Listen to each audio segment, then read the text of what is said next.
Bonjour les amis collectionneurs, regardez-moi bien ce magnifique bijou que j'ai ici. Donc, il s'agit d'un vélo de la marque Paletti. Paletti, et oui je sais certains ne connaissent pas, mais les gros collectionneurs ils savent de quoi il s'agit parce que c'est une marque artisanale d'une très grande qualité exceptionnelle. Et franchement c'est une grande fierté pour moi pouvoir vous présenter ce vélo. Je vous dirai après par la suite pourquoi. Mais je sais, certains vont avoir la réaction, ils vont se dire allez, encore un autre vélo bling bling avec des dorures. Mais franchement, vous vous trompez, vous avez tort. Si vous pensez comme ça, vous avez tort. Je vais vous expliquer pourquoi. Mais ce vélo, c'est probablement le plus intéressant que j'ai dans ma collection parce que au-delà du fait que voilà, ça soit un vélo bijou, il y a plein de curiosités, il y a plein de nouveautés, il y a plein voilà, d'innovations. C'est un vélo vraiment d'ingénieur. Mais vous allez voir, je vais vous raconter tout ça. Donc je vais pas non plus, je vais commencer un peu par l'histoire de Paletti, mais sans rentrer dans les détails parce que ça serait trop long, trop compliqué, ça ennuierait les gens. Mais je vous laisse le lien dans la description du site frameteller.it qui nous a fait un superbe article sur Paletti, sur son histoire. Et là, vous aurez tous les détails. Donc, je vous laisse ça dans la description si vous voulez aller encore plus loin. Mais en gros, Luciano Paletti, c'était le fondateur de Cycle Paletti. Donc, c'était commun de donner son nom à sa marque. Mais Luciano Paletti, il a travaillé au début, il s'est formé, il a appris son métier d'artisan chez Grenzi, Orazio Grenzi, qui avait sa marque, aussi un artisan très connu de la région italienne de Modena. Ils viennent tous de cette région-là, de Paletti, Grenzi et Marastoni, mais je parlerai de Marastoni plus tard. Donc Luciano Paletti, il travaillait chez Grenzi, c'est là où il a appris le métier. Et Grenzi, c'était un grand innovateur. Si vous connaissez les vélos Grenzi, c'est magnifique, c'est pareil, c'est un très grand artisan. Et justement, il a été le pionnier, probablement le premier à nous faire un dérailleur qui était fixé au cadre sans utiliser les fameux colliers. Donc Grenzi avait apporté cette modification, il avait soudé un support au cadre et après il était venu fixer son dérailleur avant à ce support. Et pareil, Marastoni, qui était de la même région de Modena, mais il a copié Grenzi, ils se sont inspirés. Bon, ils se copiaient les uns aux autres hein, quand ils étaient à côté, ils s'inspiraient. Et je pense qu'ils allaient voir le magasin du concurrent, ils disaient ah t'as fait ça, mais je vais faire pareil. Voilà. Et quelques années plus tard, en 1978, Paletti, Luciano Paletti, il va breveter sa nouvelle invention, donc une amélioration de l'invention de chez Grenzi, parce que maintenant il pouvait régler la hauteur de son dérailleur avant, parce qu'avant les inventions de Grenzi et Marastoni, c'était un dérailleur avant qui était fixe, on ne pouvait pas le bouger et c'était assez embêtant, surtout lorsqu'on voulait changer de plateau, la denture des plateaux. Et Paletti, il a trouvé la solution, il a créé son dérailleur, c'est l'un de ses brevets les plus célèbres, c'est ce fameux dérailleur où on peut régler la hauteur. Et il faut savoir que quelques années plus tard, ça sera Campagnolo, au début des années 80, qui nous créera voilà, le fameux dérailleur abrasé, celui qu'on connaît même de nos jours, l'actuel système où voilà, vous avez ce petit support qui est fixé au cadre et on vient braser, on vient mettre un dérailleur abrasé à notre cadre. Mais ça, c'est Campagnolo qui après, en s'inspirant des créations de Grenzi, mais notamment surtout celles de Paletti, parce que Paletti a résolu le problème de la hauteur, mais Campagnolo s'est inspiré et il a créé le système standard, le système définitif. Mais en tout cas, voilà, avec ce système-là que ce vélo possède, on a les débuts de cette recherche de comment fixer notre dérailleur avant. Donc c'est vraiment génial. Donc déjà, on a un côté historique, donc breveté en 1978 par Paletti. Donc très belle pièce. Donc déjà, ce vélo qui est de 1984, mais il a ce fameux brevet. Et ça, c'est l'un des brevets qui ont rendu Paletti célèbre. Et Paletti, si vous avez un vélo Paletti, vraiment veillez à ce qu'il ait ce dérailleur avant réglable parce que c'est vraiment la signature de Paletti. Ensuite, qu'est-ce qui s'est passé? Grenzi, ses inventions, ce n'était pas vraiment lui parce que Grenzi c'était un cadreur et un artisan comme Paletti d'ailleurs, mais derrière il y avait un ingénieur qui s'appelait Franco Ognibene. Et Franco Ognibene, qui travaillait chez Grenzi, ben, ils vont se rencontrer avec Luciano et Franco, ils vont se rencontrer et Ognibene il va travailler avec Luciano Paletti et il va lui créer des modèles. C'est lui qui est l'ingénieur qui va réfléchir aux innovations et Paletti c'est lui qui va réaliser ses inventions. L'ingénieur et l'artisan et c'est un duo mortel, un duo qui va déchirer parce que c'est rare d'avoir, bon maintenant c'est commun, mais à l'époque vous aviez des artisans qui faisaient des jolis vélos bien gravés, bien finis, c'était sympa. Mais il n'y avait pas ce côté recherche, ce côté innovation, pas à si grande échelle. Et là avec la fusion de Ognibene et de Paletti, ben, ça nous a créé vraiment des vélos de malades. Justement ici on a un vélo d'ingénieur, on voit qu'il y a ce côté recherche et c'est ce qui me plaît de ce vélo. Autre innovation, donc en 78 nous avons l'innovation du dérailleur avant avec la collaboration d'Ognibene et de Paletti. Après en 1980 nous aurons deux grandes inventions de chez Paletti et ça sera les dérailleurs, le passage de vitesse, les sélecteurs de vitesse où on a un système de câbles qui passe à l'intérieur. Donc là, le câble, il est invisible. C'est vrai qu'il y a eu déjà avant des artisans qui ont fait du passage interne des câbles de dérailleur, mais là, on ne le voit pas du tout. Hein. Même sur le levier, il est invisible. Tout se fait à l'intérieur, d'où ces petits supports qui ressortent pour venir justement mettre tout le système qui est à l'intérieur où le câble est complètement invisible. Donc ça, c'est pareil, c'est magnifique. Vous voyez, c'est des leviers faits par Paletti. Ce n'est plus du Campagnolo, c'est vraiment fait maison. Donc c'est artisanal, pur et dur. Et donc très très belle réalisation. Pareil, c'était Ognibene qui a inventé ça et Paletti qui a recherché. Bon, ils ont travaillé ensemble sûrement. Et la même année, en 80, mais aussi, ils ont voulu faire les étriers de frein cachés, intégrés au cadre. Donc ça, c'est vraiment de la folie. C'est une innovation qui avait quand même 30 ans d'avance par rapport à ce qui est apparu plus tard. Parce que ça, on a eu certaines marques maintenant qui s'y sont mis, qui ont fait ça. Mais ça existait déjà. Donc ça a été créé en 1980. C'est vraiment de la folie. En fait, l'idée de Luciano Paletti et de Ognibene, c'était de créer un vélo avec toute la câblerie cachée, toute la câblerie invisible, ou un vélo épuré, le plus épuré possible.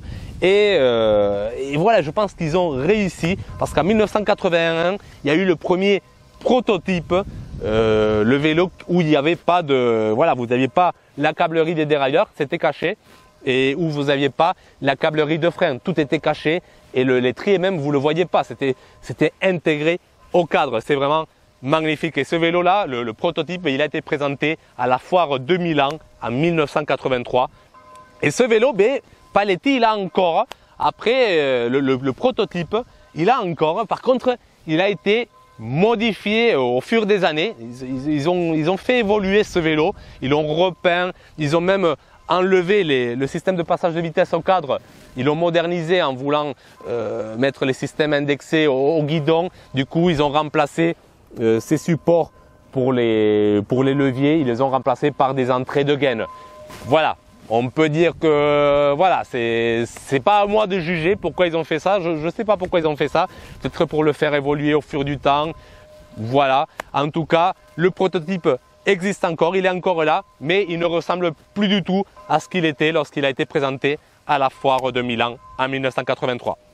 Après ce vélo, moi j'ai contacté Michel Paletti. Michel, c'est le fils de Luciano Paletti, c'est celui qui a repris l'entreprise familiale en 1997, c'est lui qui a repris le flambeau. Bon, après il était avant cycliste professionnel, il a couru notamment dans l'équipe Mapei, donc c'était un grand cycliste aussi qui a repris l'affaire familiale.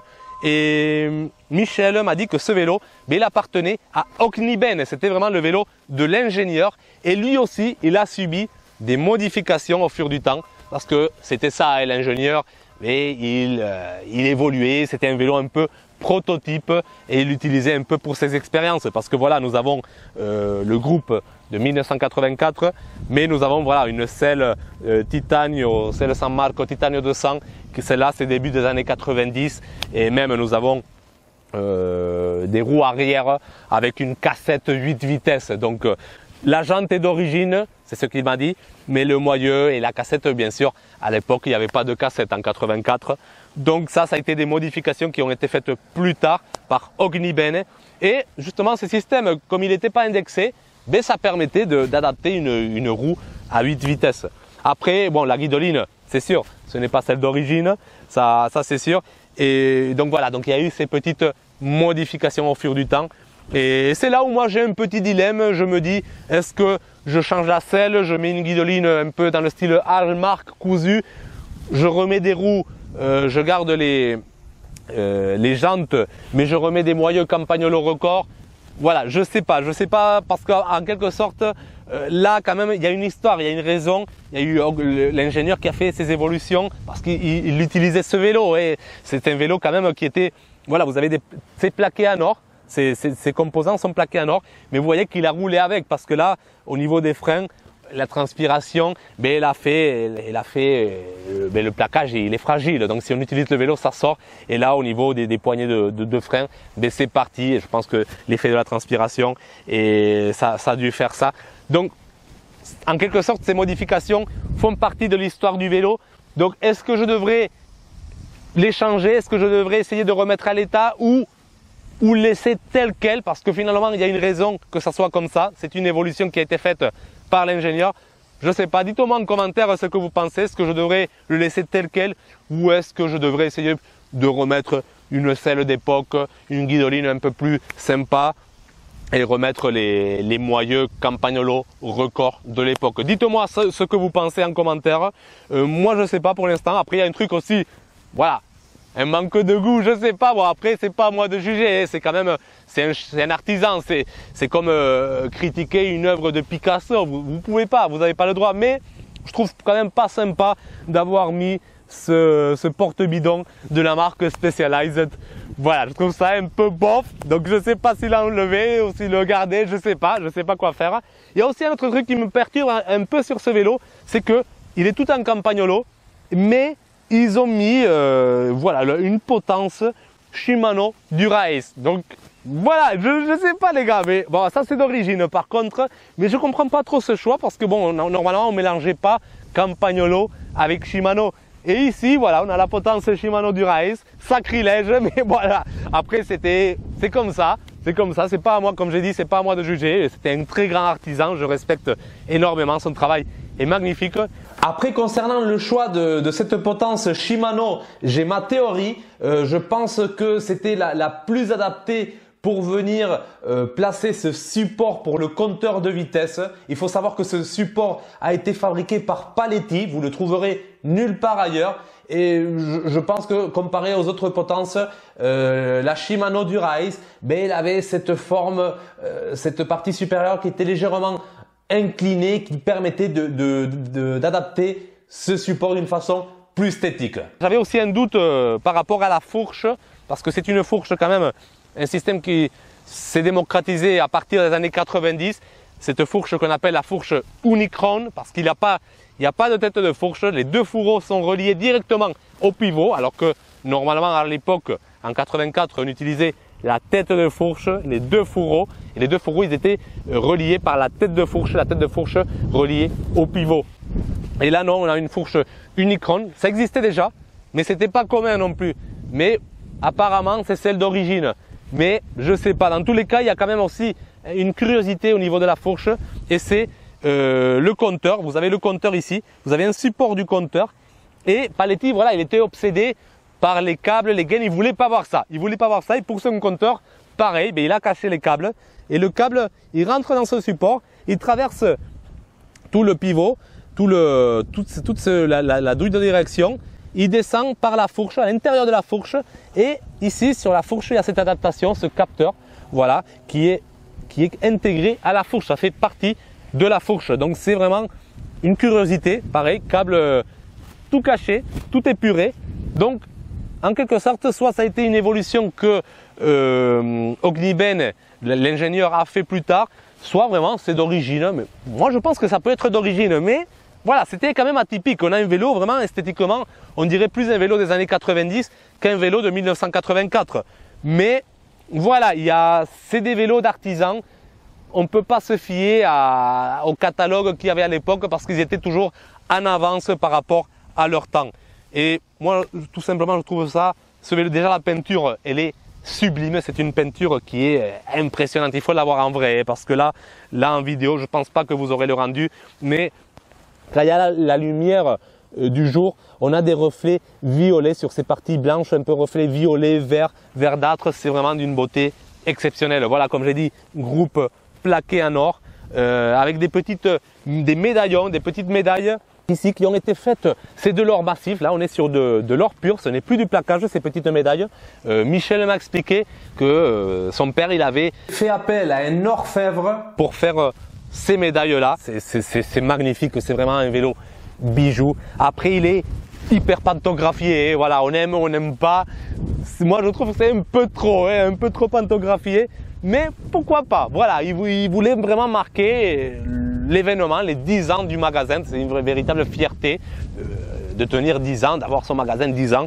Donc, ils ont fait ce modèle, donc modèle unique. Après, déjà, chaque Paletti, en général, c'était des vélos sur mesure. Donc, c'est quasiment impossible de retrouver un vélo Paletti, deux vélos Paletti identiques. Parce que déjà, même si son équipe est pareille, un il va avoir une peinture, l'autre une autre. Il faisait pas, voilà, chaque pièce est unique. Mais celui-là, quand même, il est assez atypique parce qu'il a tous ces petits détails. Là, ces médaillons, vous les trouverez sur aucun Paletti. Ça a été fait uniquement pour celui-là. Cette fourche avec le système du compteur, apparemment, c'est le seul modèle qui avait ça. Une autre curiosité, et voilà, on n'en finit pas. Vous voyez, c'est vraiment un vélo où on prend son temps, on le regarde, on découvre des choses, au-delà de la beauté, au-delà des finitions, on découvre des choses, des curiosités. Et une autre curiosité de ce modèle, de chez Paletti, il y en a d'autres qui ont eu ça, mais très peu, ce sont les axes de roue, les attaches rapides. Les attaches de rapides qui sont celles d'origine, les moyeux non, mais les attaches rapides oui. Et là, vous avez une attache anti-vol. Donc c'était vraiment un prototype des célèbres attaches qu'on a maintenant anti-vol. C'est vrai que pour les vélos de course, ça ne sert pas à grand chose. On risque pas trop de se faire voler notre roue de vélo dans une course, mais ça dépend où vous habitez. Maintenant, c'est pratique d'avoir ces attaches pour éviter d'avoir plein d'anti-vol. Donc là, c'est Paletti, probablement le premier à avoir inventé ces attaches rapides avec un système de verrouillage qui serait presque considéré comme un système anti-vol. Donc c'est pareil, magnifique avec les médaillons en or. Donc pareil, curiosité typique de chez Paletti. Donc voilà, nous avons un vélo vraiment très intéressant, pédale en titane, magnifique, jante titane, ça c'est rarissime. Le vélo vraiment, il est très léger, c'est vraiment un poids plume. Hein. On est sur du 8,1 kg. C'est 8,1 kg pour un vélo de 1984. C'est une prouesse, Normalement, on était aux alentours de 9 kg, 10 kg. Là, on est quand même sur un vélo très léger pour l'époque, très innovateur. Et comme j'ai dit, j'avais du mal à croire qu'il était de 1984. Hein, mais Michel me dit, oui, je lui ai posé plein de questions, plein de fois. Non, c'est d'origine. Il y a juste, voilà, les moyeux, la selle, la guidoline. Le reste, c'est d'origine. Voilà, donc j'avais du mal quand même. Mais effectivement, c'est comme ça. Voilà, mais voilà, il y a le porte-bidon. Voilà, bon, après c'est comme ça. Mais je pense que je vais l'enlever le porte-bidon parce que j'ai du mal avec les Specialized, même s'ils font des très bons vélos, mais sur un vélo comme ça, voilà. Mais après peut-être, voilà, je le garderai de côté pour l'histoire, mais voilà. Même la visserie des étriers de frein, il y a certaines vis qui sont faites en titane. Donc c'est vraiment, c'est un frein super record, modifié, amélioré. Je vous avais présenté les créations de ICS, mais là c'est une création de Paletti, le super Prestige. C'est vrai qu'il y a des fois on m'a parlé du Campagnolo Prestige. En fait, ce ne sont pas des créations officielles de chez Campagnolo, c'est des créations, des modifications qui ont été faites par certains artisans. Le modèle Prestige de Campagnolo, je ne sais pas quel artisan l'a fait. J'ai entendu des rumeurs dire que c'était en France. En tout cas, voilà cette modification que Paletti appelait Super Prestige.